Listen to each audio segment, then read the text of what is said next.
استقلال دولتی جمهوری تاجیکستان که 32مین سالگرد آن را تجلیل می‌نماییم بزرگترین و مهمترین واقعه تاریخ ملت کهن بنیاد تاجیک به حساب رفته مقدس‌ترین جشن ملی و دولتی ما میباشد.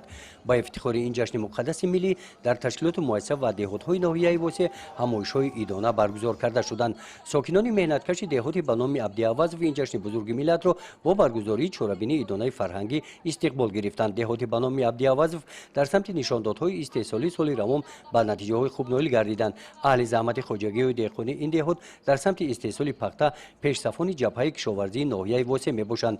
در عرفه جشن استقلال با مقصد دستگیری اجتماعی با پیشنهاد جماعت دهات به مبلغ 25000 سامانی با عائله‌های نیازمند کمک‌های یک وقتینه رسانیده شدند.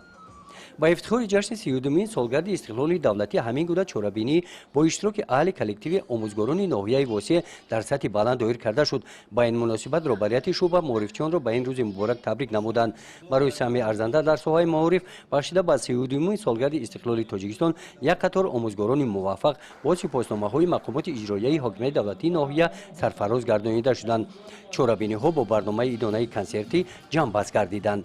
گزارش خواجه نظریف خدای نظر ظهورов از ناحیه واسه برای برنامه اطلاعاتی نوید.